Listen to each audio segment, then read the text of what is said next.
My name is Misaki. I'm a part-time housewife, and I live with my husband, Daiki, just the two of us. Misaki, can you come here for a second? You've got to see this. What is it? Why are you shouting like that? So, what's going on, Daiki? Look, I was hanging the laundry, and this 5,000 yen bill fell out of a pocket. What? You're right. Oh, but it's soaking wet. What should we do? No worries. It's not falling apart, so we can just dry it and use it again. All right, let's hang it up to dry along with the laundry. Haha.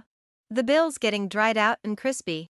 Once it's dry, how about we use it to go out for dinner? Sounds good. I'd love to have sushi. Daiki always thinks of me, knowing that I work, and he takes the initiative with the housework. He's been considerate ever since we were dating, always thinking about the other person. Even after we got married, that hasn't changed. He's still kind and makes me laugh with his sense of humor. But right now, I have a problem I just can't seem to solve. Oh dear, what's this, Misaki? You can't even make a decent cup of tea? I'm sorry. I really tried my best, though. Oh, this was such a wonderful tea that a friend gave me as a gift. But you brewed it so bitter that it's ruined all the flavor. Honestly, with a daughter-in-law like you, I'm worried about Daiki's diet. Every time I visit my in-laws, my mother-in-law's sharp words cut into me. Since we live close by, she often calls me over, saying I should show my face more. She waits for moments when Daiki isn't around and then attacks like this. My father-in-law is a really good person, but even he seems troubled by her behavior. What? Ah, it's cold. Oh dear, I must have tripped. Misaki, are you all right? Hold on, I'll grab a towel. Yeah, thanks, Daiki. On this day, my mother-in-law, who had prepared the tea, suddenly flung the contents of the cup at me with force. Even though summer had just ended, the barley tea was ice cold, chilled with ice cubes. It soaked me from head to toe, and the shock of the cold and the unexpected event made me scream out. Daiki, who was with me, hurried to get a towel. Oh dear, I'm so sorry. I guess my legs have been a bit unsteady lately, maybe because of my age. No, it's fine. It wasn't hot water, so I'm okay. Oh ho ho, that's right. It's just barley tea, nothing to worry about. And yet, you screamed so loudly, such an overreaction, really. Honestly. Here, Misaki, here's a towel. Are you okay? Should I find you something to change into? No, it's fine. It mostly got my hair wet, so I'll be okay once I dry it. Come on, Mom. You need to be more careful. If it had been hot tea, Misaki could have gotten burned. I'm really sorry. That was clumsy of me. I'll have to be more careful from now on. You're right, Mom. You've always had a bit of a clumsy side, haven't you? Daiki always shows concern for me, so I try to appear demure around him. But when it's just the two of us, my mother-in-law has a way of speaking with a hidden edge. Daiki cherishes his mother, and I've been hesitant to say anything, fearing it might strain their relationship. Then one day, a water leak occurred in our apartment. Since the repairs would take several days, Daiki and his parents decided that we should stay with them during that time. Misaki dear, you can go ahead and take a bath first. Oh, but you haven't taken one yet, have you, Mother? And neither has Daiki. Oh, I don't mind going after. You must be tired from work, right? Go on, take your time and relax in the bath. If you say so, then I'll go ahead. Thank you. I had a terrible feeling when my mother-in-law spoke to me in that sweet, syrupy voice. However, I didn't want Daiki to think anything was wrong, so I headed to the bathroom. But just as I was about to start my bath. It's freezing? This isn't hot water, it's cold. So that's why she insisted I go in first. She was just pretending to be kind. I can't believe it, she would go this far. Oh my, you're done already? Well then, I suppose I'll go next. Yeah, sure, no problem. This show has about 30 minutes left anyway. Go ahead, Mom. The bathtub was filled not with hot water but with cold water. Autumn had passed, and with winter approaching, the days were getting colder. I had no choice but to quickly rinse off with just a shower and return to the living room, where my mother-in-law had already gone to the bathroom. It seemed she refilled the tub with hot water, so Daiki never noticed what had happened. Then, the next day. Misaki dear, could I have a moment? Yes, what is it, Mother?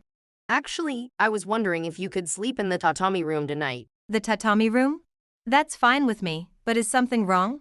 I just want to tidy up the room you're currently using on the second floor. I might need to move some things around, and it could get a bit messy. I see. That's no problem. I'll sleep in the tatami room tonight. I'm sorry for the trouble. Oh, and the futon is already set up, so all you have to do is go to sleep. I'll start tidying up now, okay? All right. Daiki, could I talk to you for a minute? Oh, sure. What's up, Misaki? Well, I just got a message from your mother. She asked if I could sleep in the tatami room tonight. The tatami room.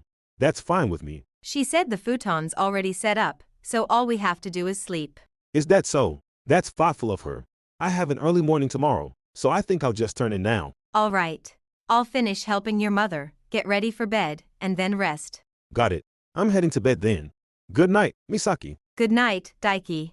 Daiki waved cheerfully as he headed to the sink to brush his teeth. I felt terrible about it, but it was clear that my mother-in-law had set something up. I had kept quiet until now, and since she had been careful not to let Daiki find out, everything had stayed under wraps. But I couldn't take it anymore. To make Daiki understand, I had no choice. About an hour later, I heard Daiki's loud voice coming from the tatami room. Hey, what's the deal with the futon in the tatami room? What? Don't tell me, Daiki. You actually slept on that futon. You mean the futon where the foot of the bed was soaking wet, and where instead of a pillow, there was an ice-cold ice pack? That futon. It's winter already, and you let someone sleep on such a cold futon. What were you thinking? No, Daiki. I didn't set that up for you. It was just... Even if it wasn't meant for me, trying to make someone sleep on a futon like that is outrageous. Daiki stormed into the living room with a flushed face, clearly very angry. I was just as surprised, sipping tea before bed. After yesterday's cold bath incident, today's freezing futon was simply outrageous. Ignoring my bewildered mother-in-law, Daiki continued to press her. She looked at me, clearly panicked.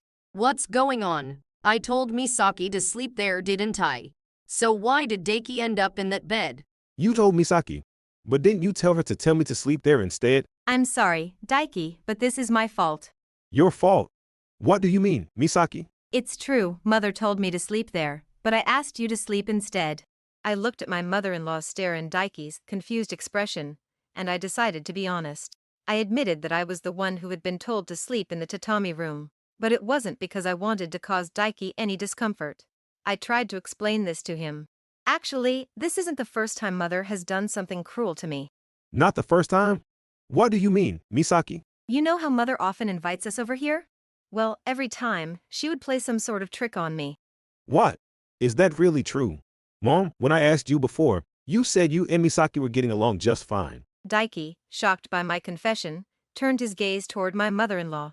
I believe she deliberately laid out the futon in the first-floor tatami room to make me sleep there and went through the trouble of carrying heavy water to soak the bed. But her efforts were in vain. Now in a panic, because Daiki ended up in the wet futon, my mother-in-law seemed completely flustered. Her face was pale, and her eyes were darting around nervously. Yes, that's right. But what I did to Misaki wasn't just a prank. Not a prank.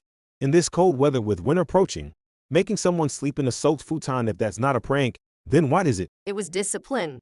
I was just trying to teach Misaki her place as a wife. Your idea of teaching me my place as a wife, is that by making me take a bath filled with cold water? Or by forcing me to sleep in a wet futon? Or perhaps... Wait, a bath filled with cold water. What on earth have you been doing, Mom? And from the way Misaki's talking, have you done other things too? Yeah, that's enough, Misaki. Stop right there. My mother-in-law insisted that it was all for discipline. So, I tried to voice each of the things I had endured, but she quickly stopped me in a panic. However, it seemed that Daiki didn't miss what was going on. Mom, have you really been doing all these things to Misaki? I told you, it's not like that. It was all about educating her as a daughter-in-law.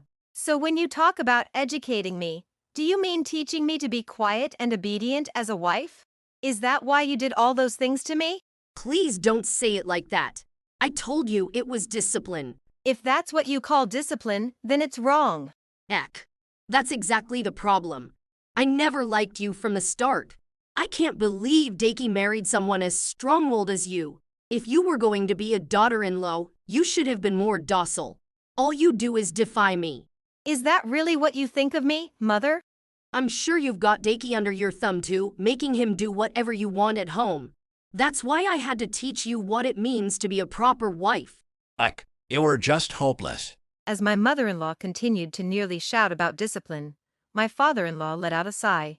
His sudden appearance, when he was supposed to be away on a business trip, only added to my mother-in-law's panic. But you were supposed to be back tomorrow. I finished up early and came home. But more importantly, I heard everything. Misaki, I'm sorry for what my wife has done to you. Oh, please, it's not something you need to apologize for, Father. So, does that mean you didn't know about this either, Dad? No, I didn't. Whenever she talked to me about Misaki, she always said that they were getting along well and that we were lucky to have such a good daughter-in-law. I believed her completely. I'm really sorry for that. My father-in-law bowed his head and apologized to me. However, my mother-in-law was full of excuses and showed no sign of remorse. Oh my, I can't believe you're joining Daiki and criticizing me, too. I keep telling you, this isn't what you think it is. A daughter-in-law is supposed to learn by watching her mother-in-law, you know? But Misaki hasn't learned a thing, so I was just trying to teach her. Well, yes, Mother, I've certainly learned a lot from you. I've learned how to secretly mistreat a daughter-in-law without the family finding out.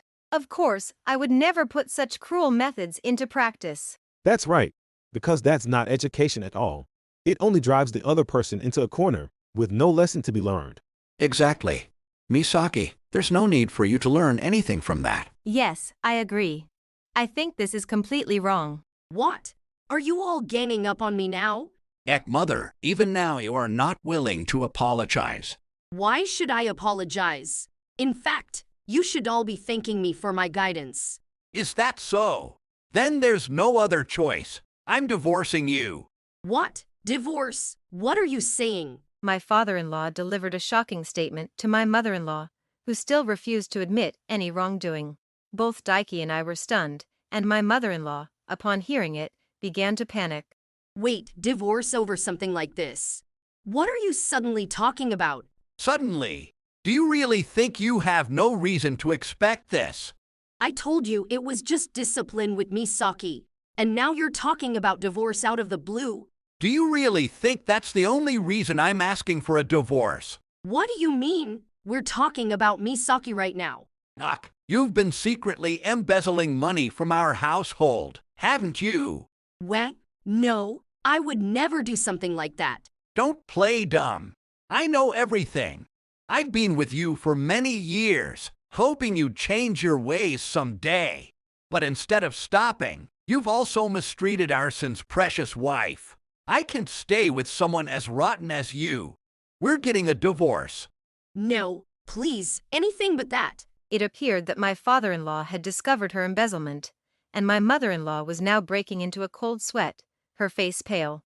However, my father-in-law remained stern, rejecting her attempts to cling to him. Desperate, she turned her attention to me, trying to plead. Yes, Misaki, I apologize to you too. I may have gone a bit too far. I'm sorry. A bit? You think that was just a bit too far? Unbelievable. And it's far too late for apologies. I can never forgive what you've done to me. I don't even want to see your face ever again. I agree. I don't want to consider someone who treats Misaki so cruelly as my parent. We're cutting ties. That's right. We're getting a divorce, and you're no longer part of this family. You'll be leaving this house today. What? But I don't even have a job. How am I supposed to survive if I'm kicked out of this house? That's not my concern. Just get your things and leave. You've got until the end of today. If you don't, you'll leave with nothing but the clothes on your back. We won't be seeing each other again. Goodbye. Take care and enjoy living alone from now on. No, please, forgive me. In the end, my mother-in-law never admitted her faults and was served with divorce papers by my father-in-law, while Daiki declared that he was cutting ties with her. As a result, she was forced to leave the house late at night with just one bag of belongings. It turned out that she had been using the savings that my father-in-law had diligently set aside each month for their retirement, spending it on luxury brands, frequent trips with friends, and gourmet food deliveries, without ever sharing any of it with him or letting him know. My father-in-law said he had reached his breaking point with her behavior, especially after her actions toward me. Although she tried to refuse the divorce, a lawyer was involved, and the divorce was finalized without issue. Now penniless, she sought help from Daiki. But Daiki, furious about the entire ordeal, stayed true to his word and refused to have anything to do with her. With nowhere to go, she will likely live out her days alone in isolation. As for us, hello, sorry to intrude. Dad, we're here. Where are you? Oh, welcome. I'm over here in the garden. Looks like your vegetable garden is coming along nicely. What are you planting now? I've planted some turnips this time. When they are ready, I'll give you and Misaki some. I'm looking forward to it, Father. The green onions you gave us last time were delicious. We put them in udon and hot pot. It was so tasty. I'm glad to hear that. It makes all the effort worthwhile when you enjoy it. Oh, that's right. Daiki, if we don't eat what we brought soon, it'll get cold. Yay, you're right. Dad, we picked up some meat buns from the convenience store on the way. Let's eat. Oh, that's great.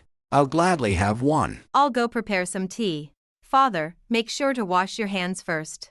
Since then, Daiki and I have been visiting my father-in-law more often to see the vegetable garden he started as a hobby. It's enjoyable to watch the various seedlings he plants grow strong and healthy. And when the vegetables are ready, he always shares them with us. Recently, we made a meal using the vegetables he gave us and shared it with him as a thank you, which made him very happy. Now, as the three of us sit around the table, enjoying meat buns and tea, my father-in-law is smiling and talking about trying to grow some fruit next. His joy is contagious, and Daiki and I can't help but smile along with him. I can only hope that these happy days continue forever.